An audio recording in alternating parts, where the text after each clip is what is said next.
ボイストレーナーのつるさんです。皆さんいかがお過ごしでしょうか。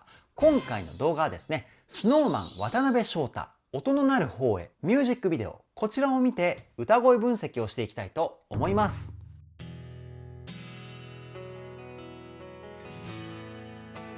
つるさんのボーカルルーム。さあ、SnowManソロ曲歌声分析シリーズ第6弾ということでですね、今回はメインボーカルである渡辺さんの歌声を分析していきたいと思います。深澤さん、佐久間さん、舘様、ラウールさん、阿部さんの歌声分析動画もですね、公開しておりますので、ぜひ見ていただけたらなというふうに思います。そして今回渡辺さんのですね、音のなる方へ歌声分析したわけですけれども、いやー、神ですね。SnowMan のグループで歌を歌っている時から最高だなっていうふうに思っていたんですけれども、僕の想像をですね、はるかに超えた歌声を表現していました。そういった部分をどこよりも丁寧に、そして細かくをテーマに歌声分析しておりますので、ぜひ動画の最後までお付き合いよろしくお願いします。つるさんのボーカルルーム、こちらのチャンネルは私つるさんが現在気になっているアーティストの魅力をボイストレーナー目線で伝えるリアクション動画と歌声分析動画をメインで公開しているチャンネルです。今の話を聞いて気になった方はぜひチャンネル登録、高評価よろしくお願いします。それでは早速 SnowMan 渡辺翔太、音のなる方へ歌声分析 GO!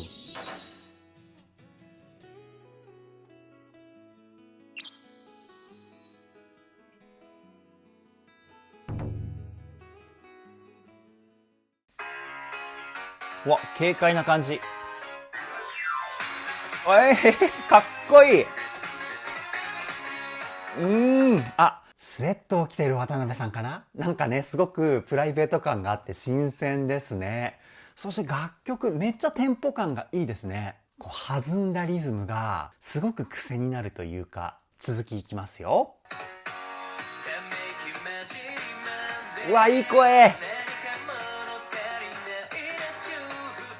いやー、やっぱりね、いい声ですよね。さすがメインボーカルっていう感じの素晴らしい歌声と安定感。で、渡辺さんの声の出し方としては、胸の響き、胸腔共鳴と鼻の響き、鼻腔共鳴、こちらがメインになってます。ため息混じりマンデーみたいな。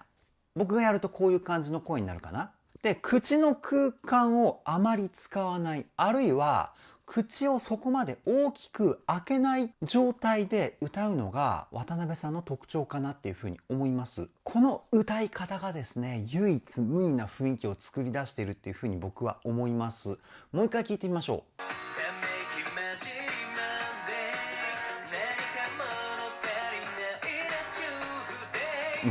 う。かっこいいね。もう安定しすぎてスッとね、耳に入ってきますよね。素晴らしい歌声です。次いきますよ。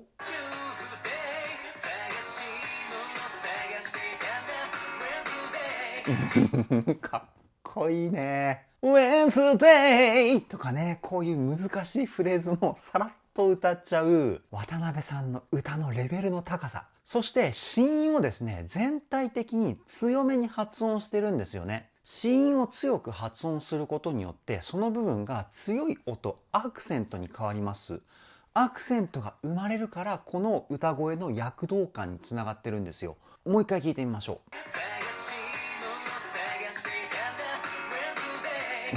う。もう本当にね、流れるような歌声ですよね。次いきますよ。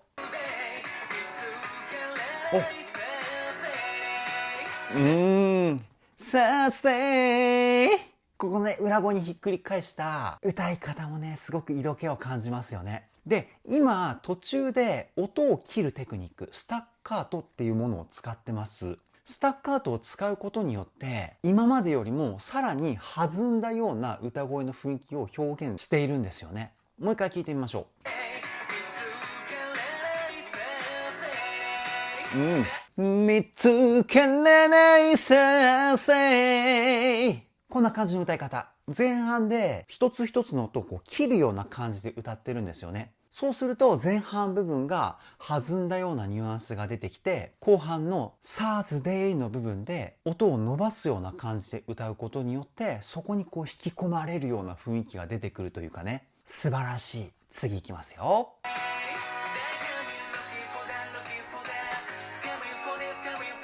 いや、渡辺さんのすごいところって、音域が変わっても声質が変わらないんですよね。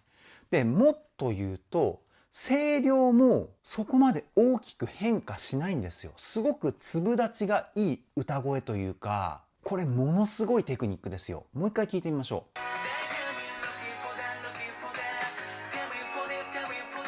ほらほらほら。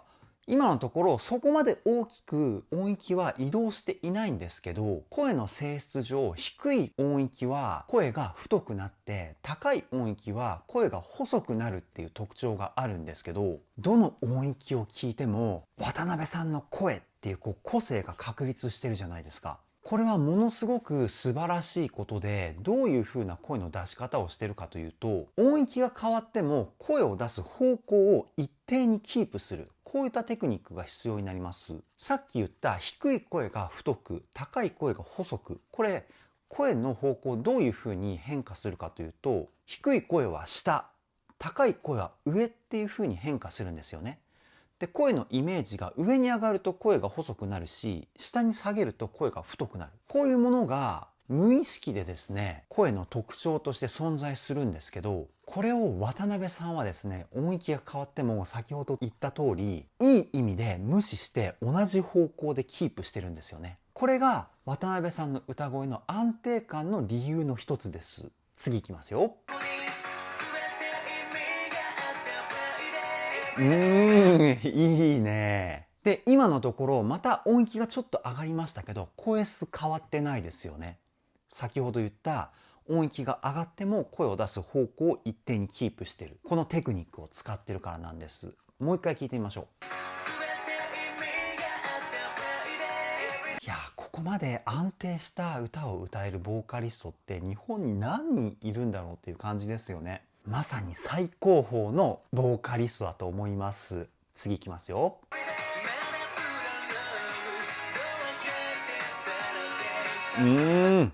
一回ここで止めます。ここでも少しだけ音を切っているニュアンスだけ表現したような歌い方をしてます。すごくバウンド感のある歌声になってるじゃないですか。はっきりとわかるぐらい音は切ってないんですけど、タッタッタッタぐらいの感覚、音を切ってるんですよね。タッタッタッタぐらいは切ってないっていうか。もう一回聞いてみましょう。ほらほらほら。タタタタタぐらいの感じで音切ってますよね。で、音を切ることによって先ほども言ったように躍動感も生まれますし、ちょっとだけグッグってブレーキが効いたような感じがするんですよね。で、そのブレーキが効いたニュアンスの後の音っていうのがアクセントに変わるので盛り上がった感じもしてくるんですよ。いやー、歌の表現力半端ないですね、渡辺さん。次いきますよ。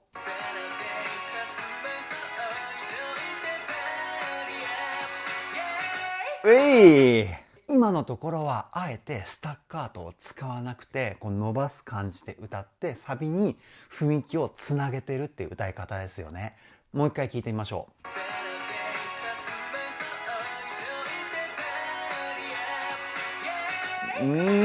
このねハイトーンがね素晴らしいですよね、やっぱり。で、渡辺さん高い音でも太い声をキープしているので、聞いてる人としてはそこまでハイトーンっていう風な雰囲気を感じないと思うんですけど、実際今すごい高い音域でイエーって歌ってるんですよね。ここもすごいですよね。じゃあサビ行ってみましょ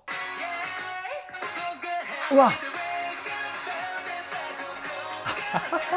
すごすぎる。今サビに突入するところで音楽の専門用語で転調っていうものがあるんですけど、転調っていうのは何かっていうとキーが変わる、これをね転調って言います。一番わかりやすい転調の例は最後の大サビでキーが上がる、これが転調なんですよ。でもこれって最後のサビの前のサビよくわかんないかな。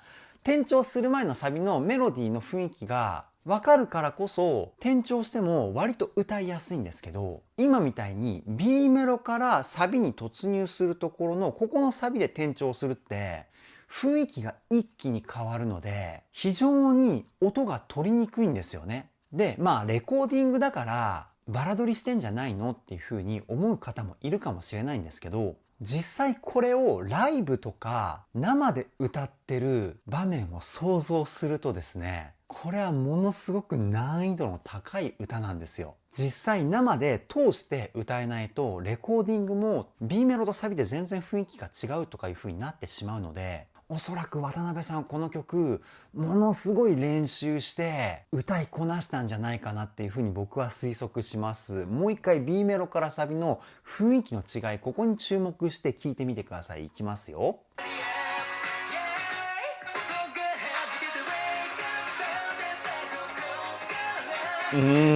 最高にかっこいいですね。で、サビでしっかりとパワー感だったり弾んだ雰囲気を表現するために、この曲の中で一番強めにスタッカートを入れてますね。タッタータラタタタッタッタッタッタッタぐらい強いスタッカート入れてます。このリズムのノリで盛り上がってる箇所とさらっと聴ける箇所を表現してる。これやばいですね。素晴らしすぎ。次いきますよ。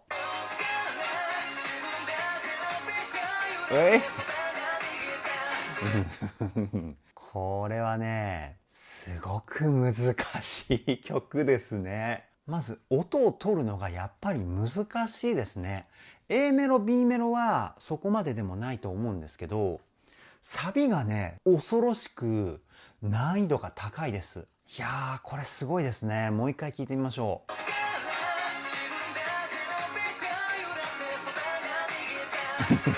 かっこいいしね。いやー、最高すぎますね。次いきますよ。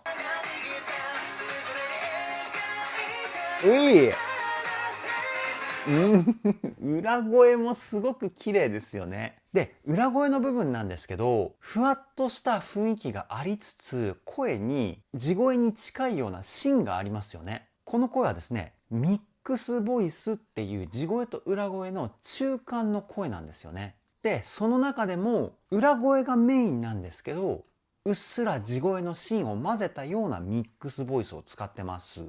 もう一回聞いてみましょう。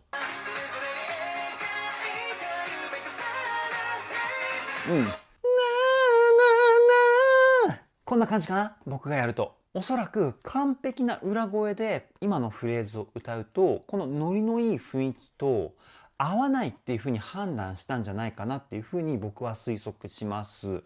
次いきますよ。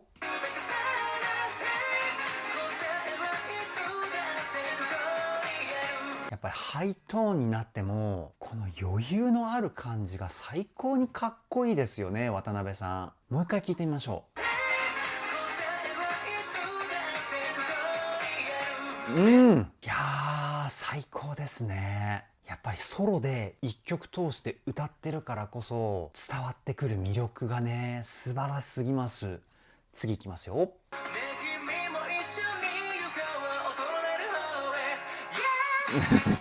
最高。やばいね。で、今渡辺さんの癖を一つ発見したんですけど、先ほど口の中の空間をあまり使っていないっていう風な話をしたと思います。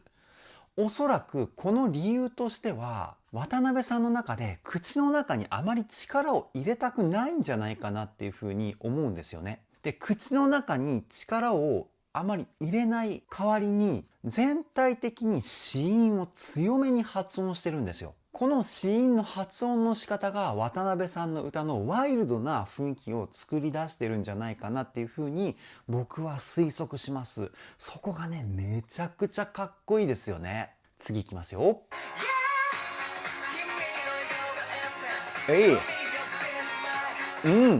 で、今の英語のところだと先ほど言った子音の発音の強さがすごく感じやすいと思うんですよね。渡辺さんの子音の強さ、ここに注目してもう一回聞いてみましょう。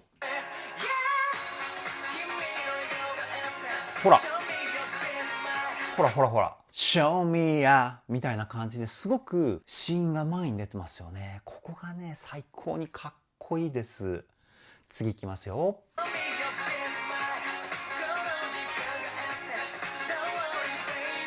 なんか個人的に渡辺さんに一曲通して英詞の曲をね歌ってほしいなっていうふうに思います。多分ね最強にかっこいいと思うんですよね。もともと渡辺さんって洋楽とか好んで歌ってる感じなのかな。なんか渡辺さんの歌い方からそういうふうに思っちゃったんですけど、ぜひスノタンの皆様、その辺詳しい方はですねコメントで教えていただけたらなというふうに思います。非常に気になります。これ次いきますよ。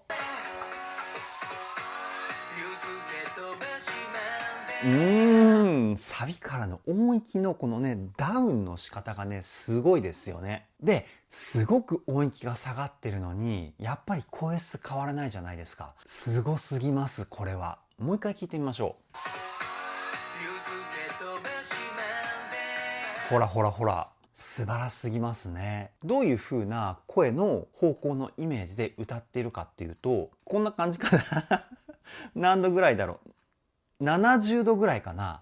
斜めよりもややこう上に近いっていうかね、おそらくこのぐらいだと思うんですけど、これ何で判断してるかっていうと、声っていうのはまっすぐ前に出す声が一番力強い声になるんですよね。ただまっすぐ前だと喉に力が入りやすいので、僕は生徒さんには斜め45度を基本にするといいよっていうふうに教えています。で、これがですね、後ろに行けば行くほど柔らかい声になってくるんですよね。それと僕の中の経験で照らし合わせて渡辺さんはこう70度ぐらいの方向をキープして歌ってるんじゃないかなっていうふうに推測します。あくまで推測なので渡辺さんの中ではもしかすると45度って言うかもしれないですし90度ぐらいだよって言うかもしれないんですけど、次いきますよ。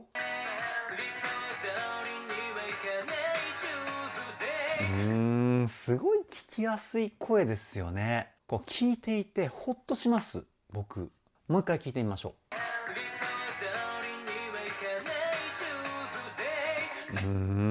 ビブラートもねすごく綺麗だしね。渡辺さんのビブラートはちりめんビブラートって言われる腹筋をですね小刻みにこう揺らすタイプのビブラートです。でこのちりめんビブラートっていうのは癖になるまで練習をして自然にビブラートが入ってくるような状態を作り出して使う人が多いんですよね。あまりこうコントロールして使うようなビブラートではないっていうか。でコントロールして使うビブラートとしては音程をですね上下させるビブラートがあります。こうあーっていうこの音階をですねこう円を回すようなイメージで音を移動させるとあーっていう風に音が揺れて聞こえるんですよね。大きく分けると腹筋タイプのビブラートと音程タイプのビブラート、この2種類があります。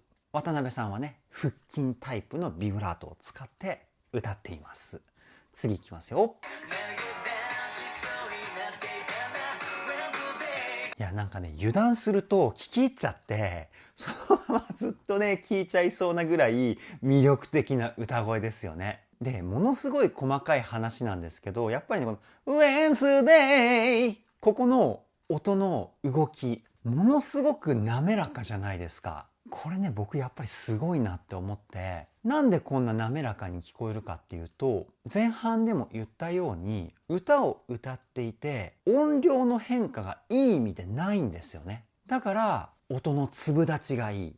音の粒立ちがいいから滑らかに綺麗に聞こえるフレーズに仕上がるっていうね。もう一回聞いてみましょう。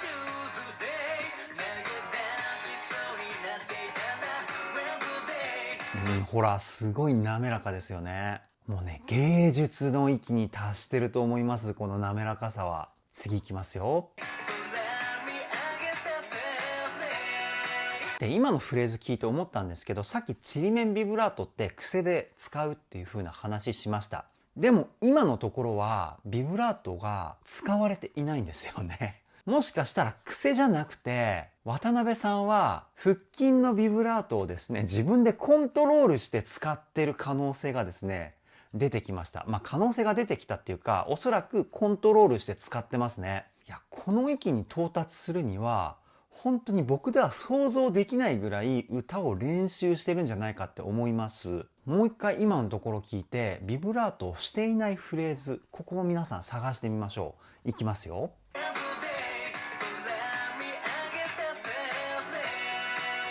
ほらほら。さあ、ステイ。ここですね。おそらく最後のこう裏声にひっくり返したところを一番聞かせたくて、あえてビブラートを使わなかったっていうふうに僕は推測するんですけど、自分の歌声の一番聞かせたいところをチョイスしてフレーズを作るっていう渡辺さんの凄さ。やばいです。次いきますよ。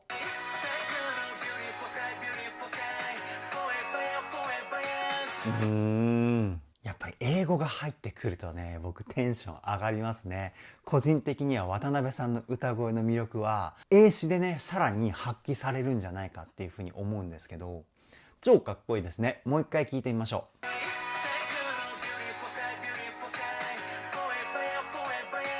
ほらー、かっこいいですね。もうかっこよすぎてニヤニヤしちゃいます。次いきますよ。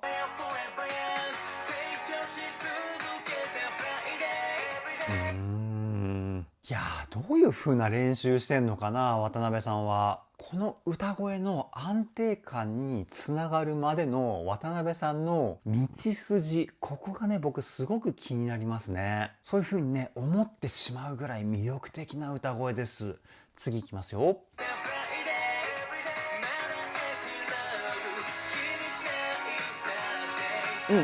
今のエピローグの後にですね、一瞬ちりめんビブラートが入ったんですよね。そこ注目してもう一回聞いてみましょう。ほら。エピローグ。こんな感じね。大げさにやると。渡辺さんのとね、比べると僕のちりめんビブラートはすごく雑な感じがしますけど、一瞬こうね、雰囲気付けで使ったのかな、ビブラートを。その後のロングトーンはビブラート使ってないんですよね。いやー、フレージングのセンスも抜群ですよね。次いきますよ。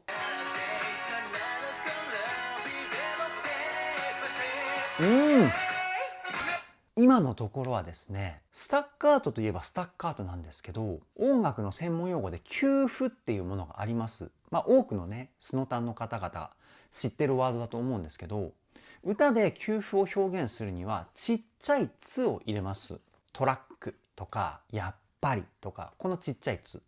このちっちゃい「つ」を入れることによって、その後の音がですね、アクセントに変わるんですよね。かなり強めの。今のところはですね、渡辺さん、ちっちゃい「つ」を何箇所か入れて歌ってます。そこ注目してもう一回聞いてみましょう。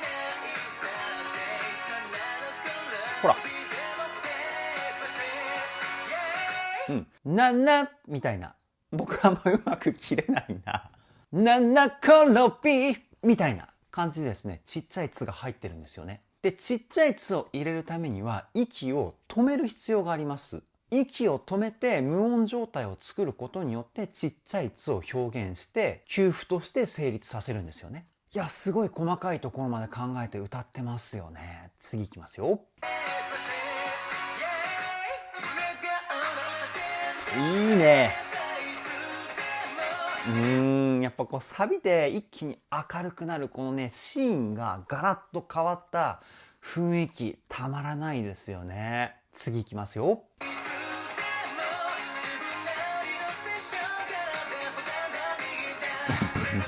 かっこいいな、ここのフレーズ。ここね、歌詞もここではスキャットっていう技法が使われてます。言葉でアタック感をしっかり出すようなワードを使うことによって楽器的なニュアンスを声で作り出す。これがスキャットなんですけど、めちゃくちゃかっこいいですね。次いきますよ。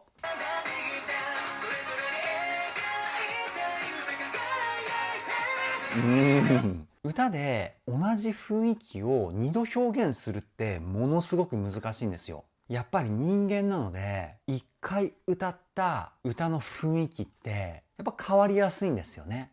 ところがですよ、渡辺さんはですね、同じ雰囲気を何度も繰り返して表現できるんですよね。僕はこれを歌の再現性っていう風に呼んでるんですけど、この歌の再現性のレベルがですね、渡辺さんめちゃくちゃ高いです。まさにプロ中のプロですね、これは。次いきますよ。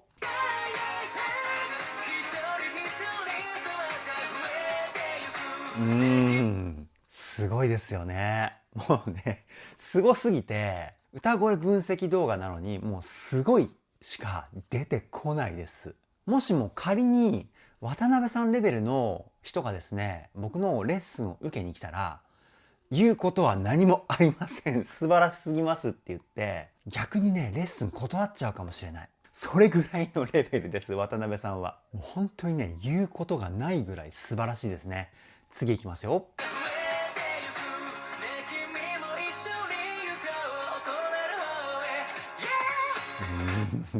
ピースが可愛いですね。あんなすごい歌歌ってんのに、可愛さまである。もうね、世の中不平等ですね。もうね、何でも持ってる渡辺さん素晴らしすぎますよ。次行きますね。えい好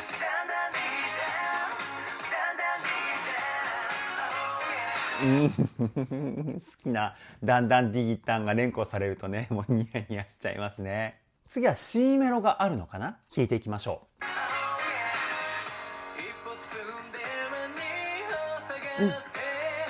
う。ここの C メロで声の雰囲気がですね、ガラッと変わりました。何が変わったかっていうと、鼻の響きがですね、ちょっと少なくなって、胸の響きが多くなってるんですよね。その結果どういう声になってるかっていうと、すごく男らしくてかっこいい雰囲気が前に出て、色気的な声の雰囲気がですね、後ろに下がったような、そんな声質に変わりましたね。もう一回聞いてみましょう。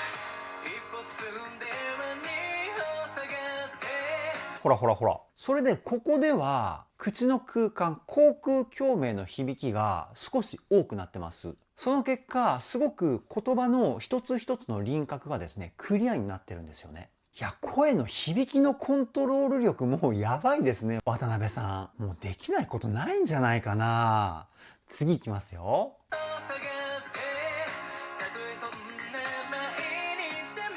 うい今の高音に一瞬でポーンとね、飛んでもブレない安定感やばいですね。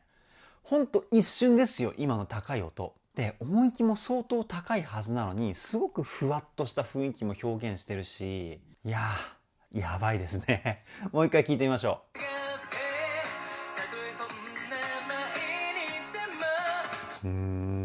う。前にしても、僕オクターブ下だったらポンっていけますけど、前にしても、ちょっとね、やっぱ雑になっちゃいますよね。いや、難しい難しい。さらっとやってるから簡単そうに聞こえるんですよ、渡辺さんの歌って。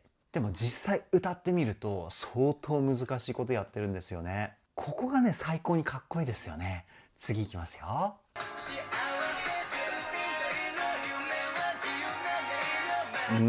で、ここも息継ぎがなしフレーズなんですけど、最初から最後まで声の雰囲気が全然変わらない安定感があるじゃないですか。こういった目立たないけど、見る人が見たらものすごいよっていうポイントがですね、渡辺さん多すぎます。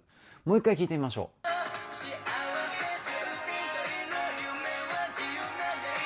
ほらほらほら。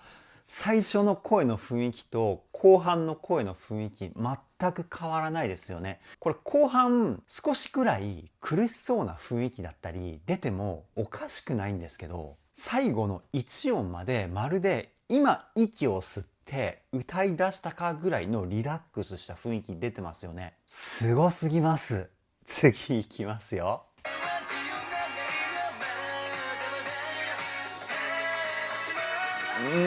こっからまた転調するんですね。どんな感じになるんだろう、ここから。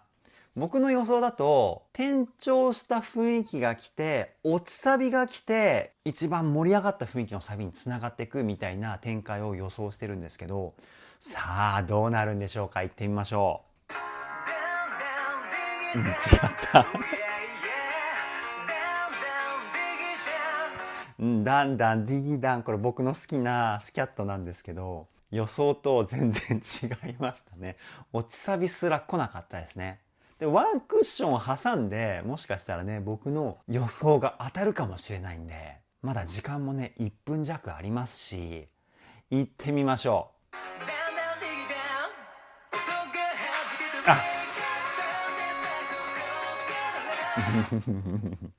あすいませんでした。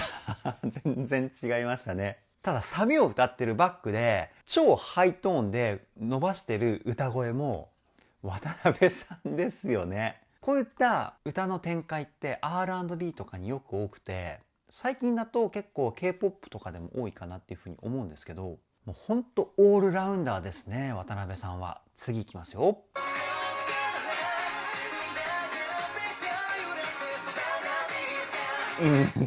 かっこいい。ダンダンディギダーのところのコーラスの入れ方もですね、すごくおしゃれな入れ方をしてるしね。いやー、音楽知識も相当レベル高いですね、渡辺さんは。それをですね、表にこう出さないところも最高にクールですよね。次いきますよ。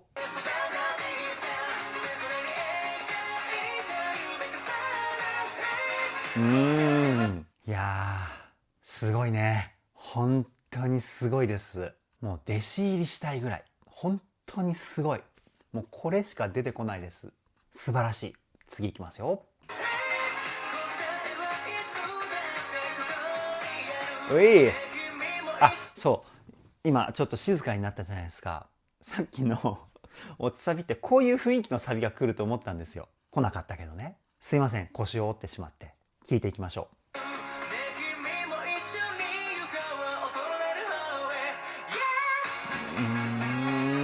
かっこいいないや本当にソロ曲をですね YouTube で公開していただいて本当ありがとうございます。もう心を込めてねお礼を言いたい。こんな素晴らしいものがね YouTube で見れる聞ける最高です。次いきますよ。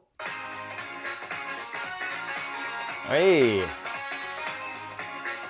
このまま終わんのかな。でも最後、音の鳴る方へ、イエーベンみたいな感じで終わりそう。でも僕の予想当たんないからな。でも最後まで見ていきましょうかね。いきますよ。来ないやっぱ来ない。ごめんなさい。やっぱり来ないですね。今回は僕の予想がですね、ことごとく外れてしまいました。でも渡辺さんの歌声最高でした。以上、SnowMan 渡辺翔太音の鳴る方へ歌声分析はここで終了です。はい、渡辺さんの歌声分析した結果、最高すぎてすごいしか出てこなかったですね。後半になればなるほど渡辺さんの凄さをこうね再認識できたというか、やっぱりソロだからこそ伝わってくる渡辺さんの魅力、そして渡辺さんの凄さ、ここがねすごく明確になりました。SnowMan のグループでの歌声を聞いた時から渡辺さんの歌声は素晴らしくて最高だっていうふうに思っていたんですけど、今回の音の鳴る方へを聞いてまさかここまでとはっていうふうにね思っちゃいました。それぐらい最高に素晴らしい歌声でしたね。これからも SnowMan 全力で追っていきたいと思います。それでは今回の動画はここで終わりです。動画の内容を気に入ってくださった方はチャンネル登録高評価よろしくお願いします。ではではボイストレーナーの鶴さんでした。